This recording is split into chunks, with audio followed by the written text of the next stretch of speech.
जंगल और कबीले। उस समय 16वीं 17वीं शताब्दी में ग्रामीण क्षेत्रों के विशाल भाग जो होते थे वो जंगल हुआ करते थे। आज जो विकास तथाकथित विकास की हम बात करते हैं उसने इन जंगलों का नाश कर दिया है और उसके बदले बड़ी बड़ी इमारतें, बड़े बड़े बांध, सड़कें आदि आदि तैयार किए हैं। लेकिन उस समय जब ग्रामीण इकाइयाँ ज़्यादा थीं, उनका ज़्यादा बाहुल्य था और वो छोटी छोटी थीं, तो उस समय जो गांव होते थे उनके आसपास भी बहुत घने जंगल और झाड़ियाँ हुआ करती थीं।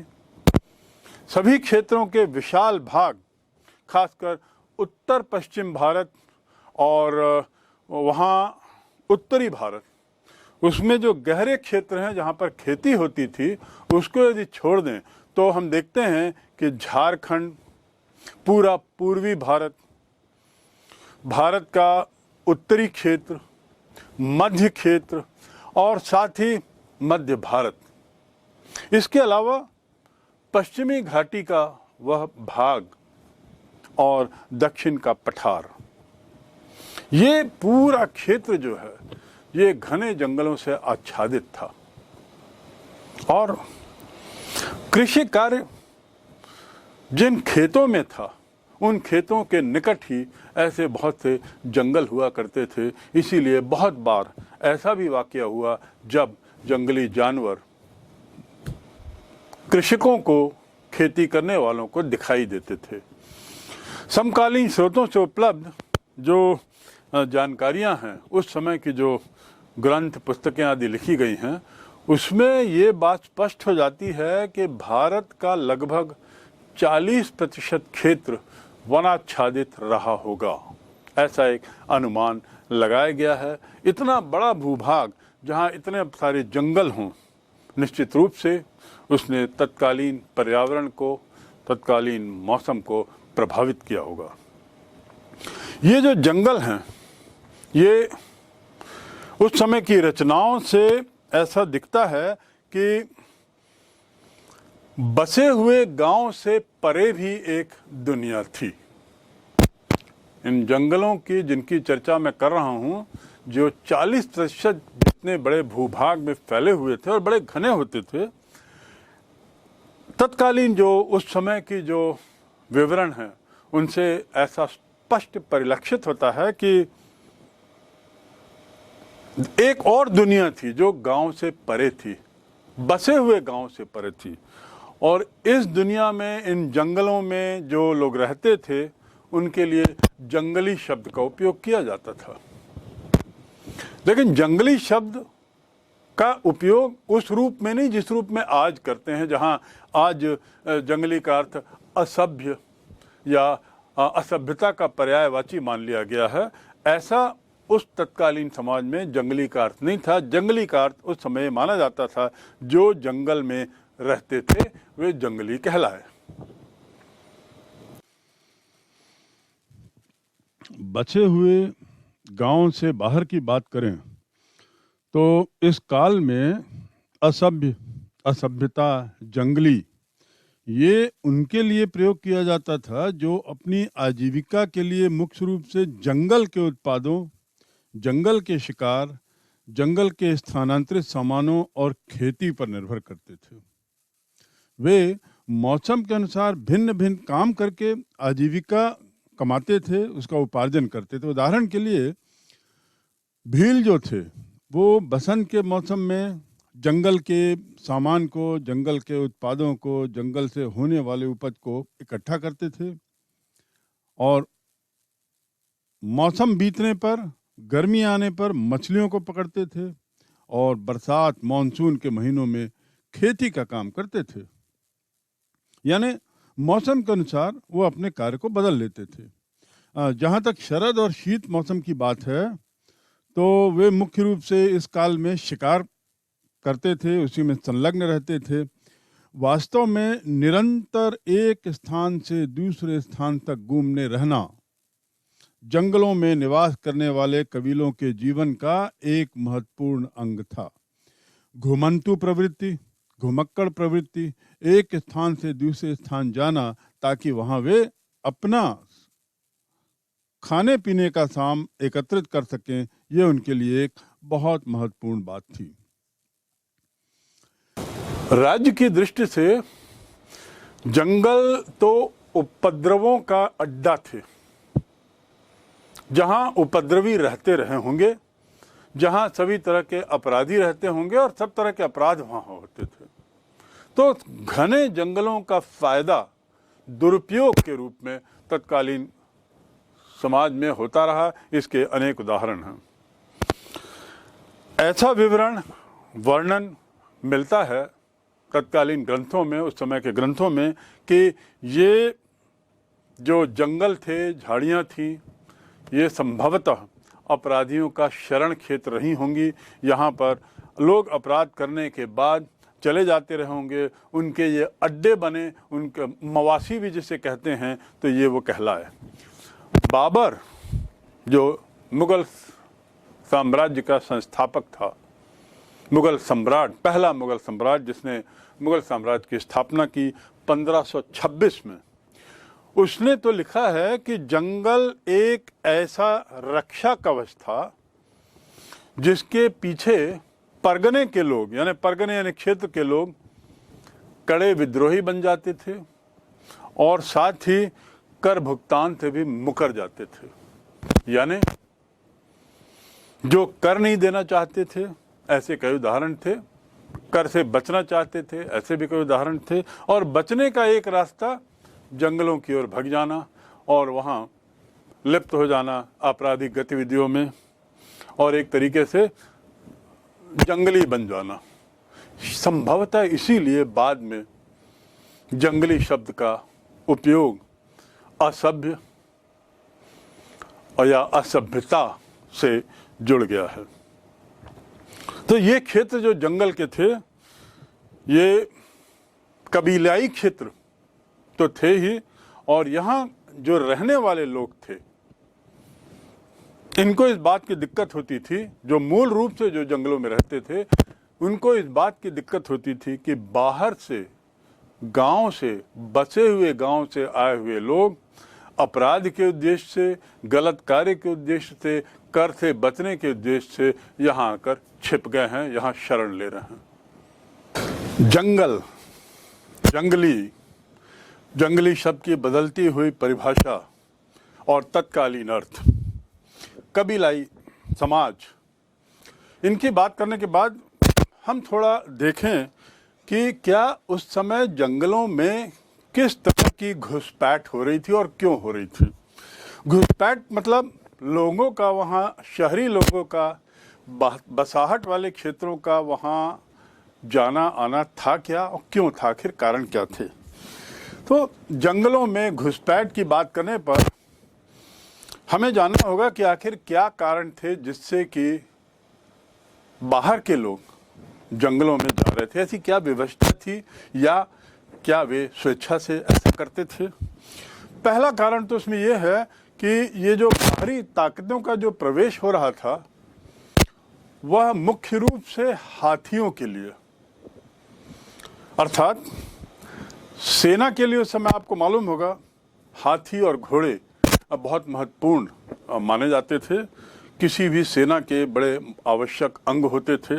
तो हाथियों के लिए शासन के लोगों को कई बार कबीलाई समाज से संपर्क करना होता था, क्योंकि स्वयं के लिए संभव नहीं था कि वे हाथियों को पकड़ के ले आएं, क्योंकि जंगल की सारी संपत्ति, जंगल की सारी चीज़ें कबीलाई समाज की मानी जाती थी। इसलिए आवश्यक था कि शहरी लोगों का या शासन के लोगों का, अधिकारियों का संपर्क कबीलों से हो, कबीले के लोगों से हो, और जाकर उसके लिए वे अनुरोध करते थे ताकि उन्हें हाथी मिल सके। और गांव के लोगों के कहने पर ये कबीले के लोग हाथी को एक तरीके से पेशकश के रूप में देते थे, और पेशकश के रूप में देने का अर्थ होता है या तो उन्हें ऐसे ही स्वयमेव सौंपते थे और या उसकी एवज में उन्हें कुछ शासन के द्वारा कुछ मिल जाता था।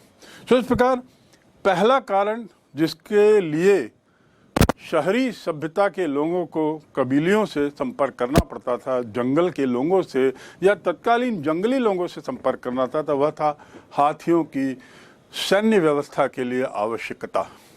दूसरा कारण ये था कि जो तत्कालीन शासक था, जिस काल की हम बात कर रहे हैं, मुगल काल की, इन लोगों की राजनीतिक व्यवस्था का ये महत्वपूर्ण अंग था कि वे दूर दूर के क्षेत्रों में जाएं, दूर दराज क्षेत्रों का दौरा करें, लोगों से व्यक्तिगत रूप से मिले, लोगों से व्यक्तिगत रूप से संपर्क करें, उनकी शिकायतें जानें, उनके अनुरोध को जानें और भरसक कोशिश करें कि इनके साथ न्याय हो। दूसरे शब्दों में दूसरा कारण न्याय। सभी तरह की अपेक्षाएं उस समय के लोगों की होती थी और उस अपेक्षाओं की पूर्ति के लिए जरूरी था कि शासन के लोग दूर दूर जाएं, सम्राट जाए, राजा जाएं और एक तरीके से वे दौरा करें। तो जब वो दौरा करते थे तो दौरे के काल में उनका सामना तत्कालीन जंगली लोगों से होता था जो कबीलाई हुआ करते थे, और इस प्रकार कोने कोने में जाकर उनकी समस्याओं का निराकरण करना, उनके जीवन को जानना, उनके लिए समुचित व्यवस्था करना, उनकी शिकायतों को सुनना और व्यक्तिगत ध्यान देना, ये उनकी राजनीतिक व्यवस्था का भी एक हिस्सा था। जंगलों में घुसपैठ के बारे में ये बात जानना जरूरी है कि मुगल कालीन दरबारी जो चित्रकार थे, उनके द्वारा शिकार के सजीव दृश्यों का चित्रांकन किया गया है। वे बिल्कुल हूबहू ऐसा चित्र बनाते थे मानो वह लगता था कि ये सजीव हैं। अधिकतर चित्रकार उन चित्रों में सद्भावनापूर्ण शासन की ओर संकेत करने वाला एक छोटा सा दृश्य भी दे देते थे, ताकि वो चित्रों के माध्यम से जो समाज में जो राज्य शासन और जनता के बीच का जो तालमेल है वह भी उसमें परिलक्षित हो जाए। इस काल में वाणिज्यिक खेती के प्रसार ने जंगलवासियों के जीवन को भी प्रभावित किया। ये कमर्शियल क्रॉप इसी काल में आनी शुरू हुई थी, जैसा हमने पहले पढ़ा है, और जब शुरू हुई तो जंगल के लोग भी इससे अछूते नहीं रह पाए। उदाहरण के लिए शहद, मधु, मोम, लाख, ऐसी कुछ जंगली उत्पादों की मांग काफी होने लगी। ये न केवल देश में बल्कि देश के बाहर भी, जिसमें लाख और मोम तो प्रमुख थे। ये समझना होगा, ये याद रखना होगा कि लाख जैसी वस्तुएं 17वीं शताब्दी में भारत के विदेशी व्यापार में निर्यात की एक बहुत महत्वपूर्ण वस्तु हुआ करती थी, और हाथी भी व्यापार का एक मुख्य भाग थे। हाथियों को तो जंगलों से पकड़कर बेचा जाता था। वस्तु विनिमय अर्थात विभिन्न वस्तुओं की अदला बदली के आधार पर भी व्यापार किया जाता था। यद्यपि सिक्के उस समय आने शुरू हो गए थे, लेकिन फिर भी विनिमय की जो प्रथा थी, जो प्राचीन काल से चली आ रही थी, वह भी जारी थी, खासकर विशेषकर बड़ी वस्तुओं के सिलसिले में। जंगलों में रहने वाले कुछ कबीले, जैसे पंजाब का लोहानी कबीला, भारत और पाकिस्तान के बीच स्थल मार्ग से होने वाले व्यापार में भाग लेते थे और अफगानिस्तान की तरफ से आते थे।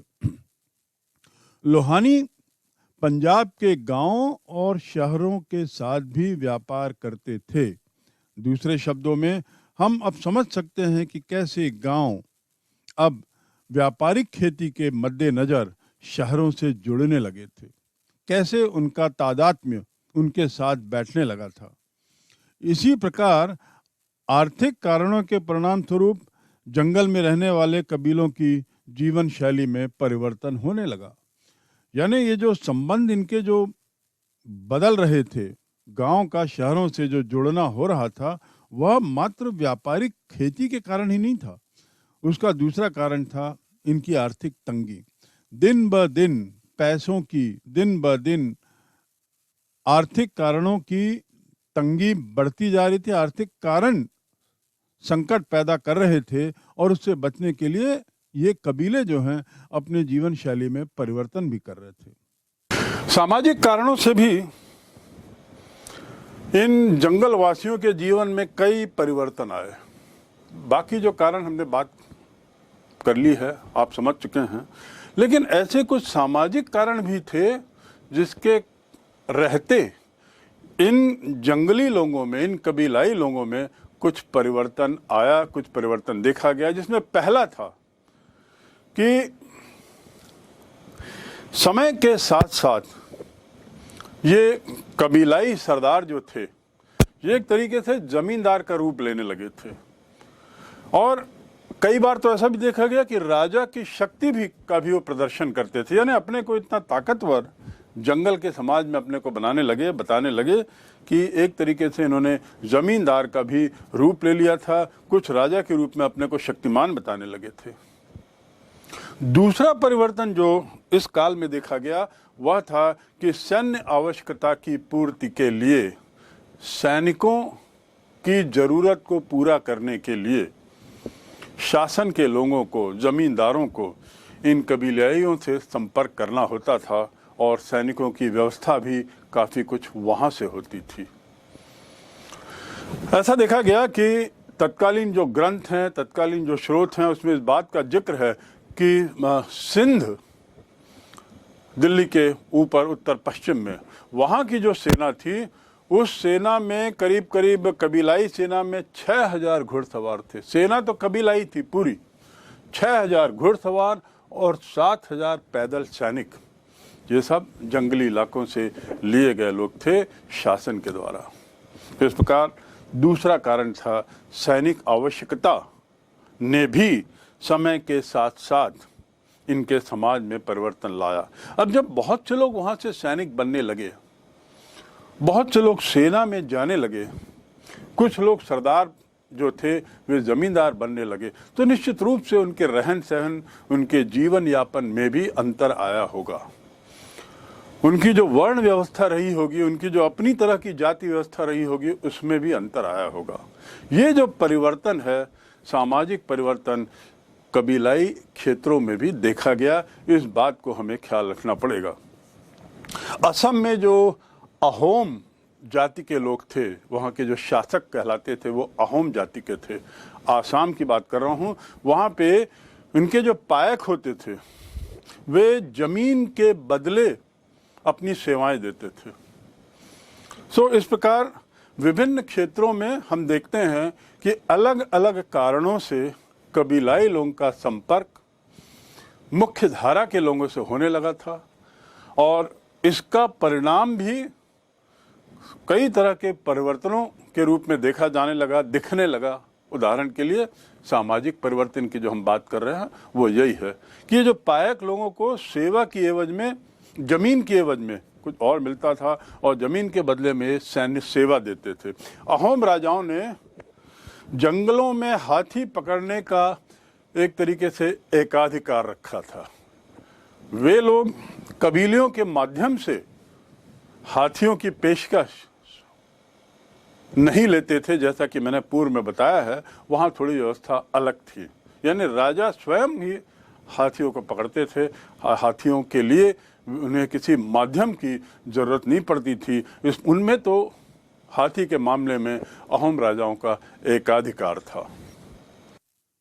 तत्कालीन विद्वान इतिहासकारों के अनुसार कबीलाई व्यवस्था से राजतंत्रिक प्रणाली की ओर संक्रमण की प्रक्रिया का विकास 16वीं सदी में ही हुआ था। दूसरे शब्दों में, कबीलाई व्यवस्था से राजनैतिक व्यवस्था की ओर जो ये मुखातिर हुए, या राजनीतिक व्यवस्था का जो असर कबीलाई व्यवस्था में पड़ना प्रारंभ हुआ, उसको हम लगभग 16वीं सदी में ही देख सकते हैं। उसी समय इसका प्रादुर्भाव प्रारंभ माना जा सकता है। यद्यपि इसका प्रारंभ वैसे तो बहुत पहले हो चुका था, लेकिन स्पष्ट रूप से दृष्टिगोचर होने लगा था कि अब ये शहरी राजनीतिक व्यवस्था गांव की या कबीलों की व्यवस्था पर थोड़ा थोड़ा हावी होने लगी है, उसे प्रभावित करने लगी है। आयन अकबरी के विवरणों से तो पता चलता है कि 16वीं 17वीं सदी में कोच के राजाओं ने अपने पड़ोसी कबीलों को पराजित करके उनके क्षेत्रों पर अपना अधिकार ले लिया और फिर सांस्कृतिक प्रभावों के विस्तार के फलस्वरूप कबीलों के जीवन में वहां बहुत अंतर आया। तो इस प्रकार राजनीतिक व्यवस्था जो वहां लादी गई कब्जा करने के बाद, उस व्यवस्था ने कबीलाई जीवन को प्रभावित करना प्रारंभ कर दिया। कई इतिहासकार तो ऐसा कहते हैं कि सूफी संतों के विचार से भी प्रभावित होकर नए बसे खेतीहर समुदाय धीरे धीरे इस्लाम को भी अपनाने लगे। मतलब देखिए कैसे कबीलाई क्षेत्र के लोग कैसे अपने को समय के अनुसार ढाल रहे थे। ये उनकी जरूरत भी थी, उनकी शायद इच्छा भी होने लगी थी कि वे इस्लाम की ओर धीरे धीरे मुखाग्र हों। इसी प्रकार आर्थिक, सामाजिक, राजनीतिक और सांस्कृतिक कारणों से 16वीं और 17वीं शताब्दी के काल में जंगल वासियों के जीवन में हम बहुत सारे परिवर्तन देखते हैं, जैसा कि मैंने अभी बताया आप लोगों को।